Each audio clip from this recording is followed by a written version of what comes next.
ፖላንድ ላይ ጋይስ ስንቶቻችሁ ነው የቆራሊዮ ስራ እንዳለ ብታው እንደኔ ሃይላንድ እና አንዳንድ ደግሞ የጠርሙሶች ሊሸጥ የመጣ ሰው ነው። ሃይላንድ በ50 ሳንቲም በአንድ ማዳበሪያ በኢትዮጵያ እስከ 2500 ነው 3000 ብር ሰጥቷል ማለት ነው። እዚህ ጋር እንደምታዩት ነው። ከዛን ግን እንትንም አለ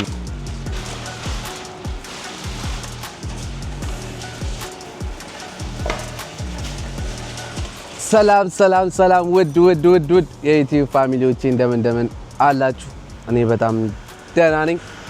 ዛሬ በሌላ ቪዲዮ ከቻሳ ብለናል ማለት ነው። በምን አይነት ቪዲዮ ነው የተከሰተው ካላችሁ ፖላንድ ላይ ጋይስ ስንቶቻችሁ ነው የቆራሊዮ ስራ እንዳለ የምታውቁት? የቆራሊዮ ስራ ማለት የወዳደቁ ጠርሙሶችን ሃይላንዶችን እንመልሳለን። ስንመልስ ለመለስንበት ለሃይላንድ 50 ሳንቲም ለጠርሙሶች ምናምን ደግሞ አንድ ዝሎቲ ይከፈላልና ዛሬ ይሄንን ላሳያችሁ ፈልጌ እኔ ዞር ብዬ ሃይላንድ ሰብስቤ ነበር እና አክቹአሊ ይሄንን ቪዲዮ የጀመርኩት ትላንት ማታ ላይ ነበር። ትላንት ማታ ላይ ጀምሬ ምን አጋጠመ ጋይስ? አሁን እዚህ ጋር እንደምታዩት ሞልቶ ይሞላ ማሽኑ ሲበላሽ መጠበቅ አልቻለም። ሶ መሽቷልም ወደ ቤት ተመለስኩኝ። ዛሬ እንደ አዲስ ቀን ኦልሞስት አሁን መሳሳት አካባቢ ነው። ሶ ከሰፈሬ በጣም ቅርብ ስለሆነ ዛሬ እጄ መልስና ምን ያህል ብር ልሰራ እንደምችል አብረን እናያለን ማለት ነው። ላይክ፣ ሼር፣ ሰብስክራይብ ማድረግ እንዳይረሳ። አሁን ወደ ቪዲዮ እንሄዳለን ማለት ነው። አብራችሁን ቆዩ። ትላንትና ስቀርጽ ቪዲዮ ላይ የተናገርኩት ነገር አለ። አንድ ካጠገቤ በጣም ፖላንድ ላይ የምትታወቅ ኢንፍሉዌንሰር አለች። ግን እንትና ለካሜራ እንዴት ኢንፍሉዌንሰር እንደሆነች ራሱ አላውቅም። በጣም ነው ካሜራ የምትፈራ። ፊትሽን ሸፍኝ ላሳያችሁ። ያት ጋይስ ይቅርታ የደወሉላቸውን ደንበኛ አሁን ማግኘት አይችሉም። እባክዎን ትንሽ ቆይተው ይደውሉ። የምታውቋት ሰዎች ስሟን ቀድሞ ለጠቀሰ ለአንድ ሰው የ2000 ብር ጊቫዌ እንሰጣለን ብለናል። ሶ ጋይስ ሜክ ሹር እንደምታውቁት 3 6 7 ኮሜንት አይቻልም። አንድ ሰው ነው ላይክ በቃ ሁላችሁም ልታውቋት ትችላላችሁ ብዬ አስባለሁ። ግን ቀድሞ ለመለሰ ብቻ ነው የምንሰጠው ወይ ደግሞ በቻንስ ሊሆን ይችላል። አይ ዶንት ኖ እንዴት ዲሳይድ እንደምናደርግ። ለማንኛውም ጋይስ ኮሜንት ማድረጋችሁ እንዳትረሱ። ሀሳብ አስተያየታችሁን ኮሜንት ላይ ግለጹልኝ። ላይክ፣ ሼር፣ ሰብስክራይብ ማድረግ እንዳይረሳ። ሰፊውስ አው ወደ ቪዲዮ ብቻ ጋይስ እየሄድን ነው። መንገድ ላይ ነው። በጣም የ2 ደቂቃ የ1 ደቂቃ ድራይቭ ነው እና ጋይስ የምንሄድበትን ቦታ ብዙ ሰው ኢሮፕ ላይ ያለ ሰው ያውቀዋል። በጣም ኢንተርናሽናል ነው። ሱፐርማርኬት ነው። ሊድል ሱፐርማርኬት ይባላል እና እዛ ነው ሄደን የምንመልሰው። የተቀበልነውንም ገንዘብ ደግሞ ደረሰኝ ነው የሚሰጠን ማሽኑ ፕሪንት አድርጎ ደረሰኛችንን ይዘን ሱፐርማርኬት ተጣጣቻለን። ከፈለግን በእሱን በሚያህል ገንዘብ ደረሰኙ ላይ ባለው ልክ ብር እንሰጣለን ይሰጡናል። ኦር ደግሞ በፈለግነው በዛኝ ደረሰኙ በሚችለው ያህል እቃ ሾፕ ማድረግ እንችላለን። የሚሰጠንን አይተን ወሰናለን ማለት ነው። ጋይስ ደርሰናል። ካሁን ሰው የለም። ለማንኛውም መኪናችንን አቁምና ቼክ እናደርጋለን። ማሽኑ በጣም በሽተኛ ነው ማሽኑ። ትላንትናም እንደዚህ ነው። ለማንኛውም እስኪ ወደ ውስጥ ገብተን አብረን እናያለን። እዛን ግን እንትንም አለ ምንድነው ከዚህ ውጪ አሁን ከነዚህ ውስጥ አንድ የኋላ ወንበር ላይ ያስቀመጥኩት አለ በእንደዚህ አይነት በሚመስል እቃ። ግን እግዚአብሔር ምንም እንዳልያዝኩኝ እዛ ጋር ያሉ ሰዎች ነው ሰውዬ እግዚአብሔር ምስክሬ። ለማንኛውም እዛ ጋር ልግባና የሚሆነው እናያለን። ሉክ እግዚአብሔር በእኔ ቤት እኮ በጣም ብዙ እቃ መያዜ ነው። ያው እኔ አንዱ ጓደኛዬ መያዣውን አል ብዬ ነው የሰጠው ምናምን ያለው። ጋይስ ይኸው እንደዚህ ደርሰን እዛ ጋር የምትመለከቱት ሰው ሁሉ ማለት ነው እንደኔ ሃይላንድ እና አንዳንድ ደግሞ የጠርሙሶች ሊሸጥ የመጣ ሰው ነው። ግን እንደዚህ መተን አይ ቲንክ ተዘጋ መሰለኝ ተመለሱ ተባልን። ግን ስቲል ሰልፍ ላይ ነን። ላሳያችሁ ቆይ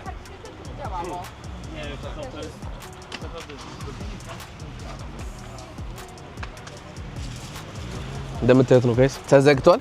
እስኪ ወይ ጧት እንመለሳለን ወይ ደግሞ ካስተካከሉት በኋላ። ተዘግቷል ማለት አይደለም ያው ተበላሽቶ ነው መሰለኝ።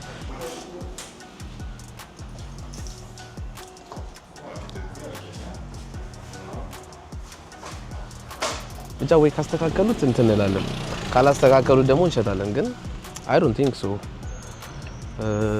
ቆመናል እስካሁን። እስኪ በስማ ጋይስ እንደውም አጋጣሚ ሁለቱም ማሽን ነው የሚሰራው። ትናንትና አንዱ ማሽን ብቻ ነበር የሚሰራው። ዛሬ ሁለቱም ማሽን ይሰራል። ብዙ ሰው ነው ያለው። እንሸቀልበታለን ብዬ አስባለሁ።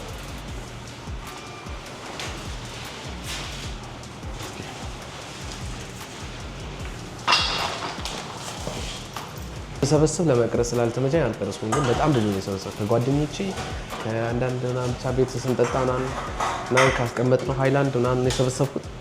አንዳንዴ የሆነ ነገር ሊሸፍንልን ይችላልና አሪፍ ነው።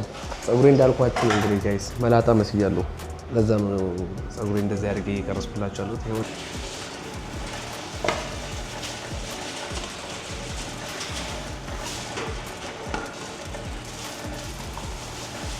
ካው 2 ብር ከተናል ጋይስ 2.50 ላይ ደርሰናል። እንት ደህና ብር ይመስለኛል እንደያዝነው ንብረት ከሆነ ደህና ብር ነው ይመስለኛል ጋይስ። የቢራ ጠርሙስ ራሱ አንዳንድ ብር ነው። ኦኬ ሪሙቨር ሰላም እንደለም ሉክ 15 ብር እንትን ጨርሰናል። 15 ብር ከ50 እዚህ ጋር 15 ብር ከ50 አለን። 15 ብር ከ50 በኋላ አሁን ፔይአውት እንለዋለን። ፕሪንት ያደርጋል ማለት ነው። እዚህ ጋር 15 ብር ከ50 ይላል። ተመልከቱ ይቀበሉ እናንሳላቸው ቆሻሻቸው። አሁን ይሄንን ደፍተን እንነጥፍ 50 ሳንቲም ነው ወይስ ለሳቸው ልስጣቸው?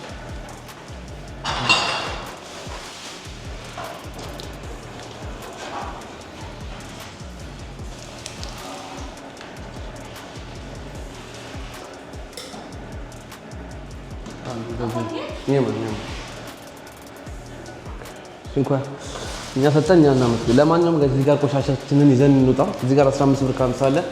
የትላንትናው ከተን ማሽን ተበላሽቶ ይዘን ያወጣነው አይ ቲንክ ወደ 20 ምናምን ዝሎት ያለ 25 መሰለኝ አምናት ሹ 25 እና 15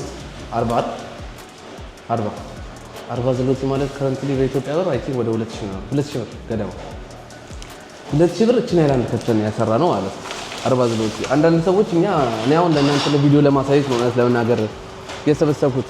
የዚህ ቢራ ጠርሙስ ይሄኛው ስቶር አይቀበልም። ለምን እንደሆነ አይደለም። እነዚህ ማሽን ግን የሚቀበል ቦታ አለ። ቢራ ጠርሙስ ማለት ደግሞ አንድ ጠርሙስ አንድ ዝሎቲ ናቸው። አሁን ለምሳሌ 10 ይዛችሁ ብትመጡ 10 ዝሎቲ 20 ስታመጡ 20 ዝሎቲ እያለ ይላልና ስራዬ ብለው በትክክል በመኪና አሁን ለምሳሌ ይሄን ሰውዬ ያሳያችሁ። ይሄን መኪና ሙሉ ዕቃ ነው ይዞ የመጣው። አሁን ይሄ ሰውዬ ይታያል።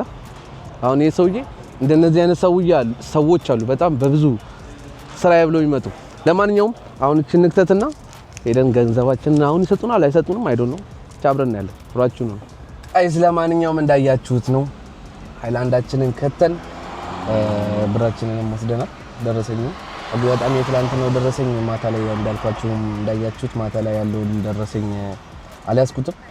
አንድ ላይ እቀበላለሁ ይሄ ደረሰኝን ይዤ ወጥቻለሁ። እዚህ ጋር ቢያንስ እንዳያችሁት 15 ዝሎቲ ነው።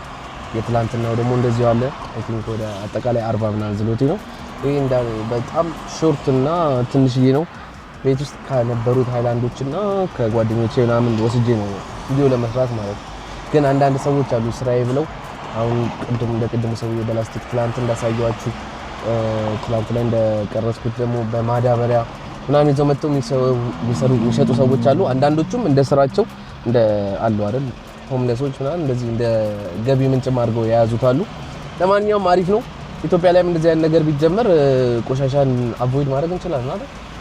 በእውነት በጣም ቆሻሻን አቮይድ ቢኮዝ ሰውም አንደኛ ገንዘብ ያገኝበታል። ሶ ገንዘብ ለማግኘት ሲል ለራሱ ሲል እንደዚህ አይነት ነገርም ያጸዳል። አንዳንድ ደግሞ ፕላስቲክ ማምረቻም ያላቸው ሰዎች ደግሞ እንደዚህ አይነት ነገር ቢኖሩ ለሌላ ለኤክስትራ ወጪ አይዳረጉም። ሰውን ከፍለው እንትን ከሚሉ ሰው ገንዘብ ሲምፕል ነገር በቃ ለምሳሌ እዚህ አንድ ሃይላንድ 50 ሳንቲም ነው። የቢራ ጠርሙስ ደግሞ አንድ ነው። የቢራ ጠርሙስ እንደውም የተወሰነ አግኝቼ ይዤ መጥቼ ነበር ግን እንትን አይሉም። እዚህኛው አሁን እኔ የሄድኩበት ቦታ የቢራ ጠርሙስ እንትን አይሉም። አንዳንድ ቦታዎች ግን አሉ። እሱ ደግሞ አንዳንድ ዝሎቲ ነው እንዳልኳችሁ። ለማንኛውም ይሄን ይመስላል የዛሬው ቪዲዮ። እንዳልኳችሁ ሀሳብ አስተያየታችሁን ኮሜንት ላይ አድርጉ። ቅድም ማታ ላይ ያያችኋትን እንደዚህ የምታውቋት ሰዎች ደግሞ ኮሜንት ላይ ስሟን ጥቀሱልኝ። ለማንኛውም አብራችሁን እስካሁን ስለቆያችሁ አመሰግናለሁ። ፖላንድ ላይ ቆራሊዮን ይመስላል። ሌላ በአዲስ ባበደ ባሪክ ቪዲዮ እስከምንመለስ ድረስ ሰፊውዝ ላይክ፣ ሼር፣ ሰብስክራይብ ማድረግ እንዳይረሳ። ፒስ አውት